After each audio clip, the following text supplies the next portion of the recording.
De graça por Everton Brito, dominou, partiu com a bola dominada, escapou, limpou, pintou, tem muita gente na frente dele, mesmo assim abriu para Ramon Carvalho, dominou, limpou, empurrou para Igor Inocêncio, entrada na grande área, bateu cruzado, gol da Macaca, gol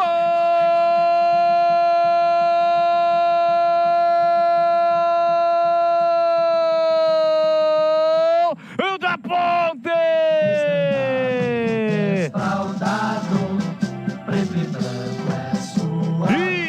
Igor Inocêncio tem a 2 estampado na camisa. Saída errada do Amazonas, a bola ficou de graça pro Everton Brito. Ele tentou pela meia, não deu, voltou para Ramon Carvalho, limpou, clareou e rolou para Igor Inocêncio. Dominou pela direita na entrada da grande área.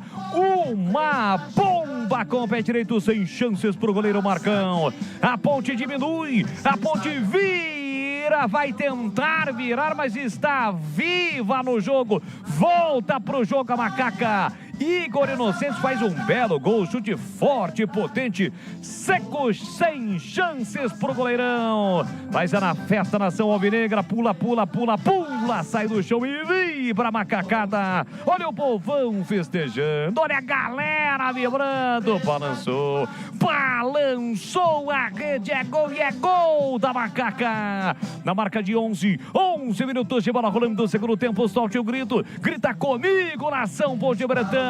Quem sabe seja o início da reação. Igor Inocêncio tá registrado em Manaus. Ponte Preta 1, Amazonas 2. Alô Marcão, não chora não, goleirão, a bola dorme no fundo da sua rede. O detalhe do gol, Vladimir Catarino. Valeu pela persistência do Everton Brito, né? Saída de bola errada da equipe do Amazonas, o Everton recuperou. Foi pra cima aos trancos e barrancos, quase perdeu a bola, mas conseguiu passar pro Ramon. E o Ramon, com muita visão e qualidade, achou o Igor Inocêncio livre na direita. Chute forte do Igor, ela ainda bateu no Jimenez e matou o goleiro Marcão. Segundo gol do Igor Inocêncio no campeonato, diminui a Ponte 2-1.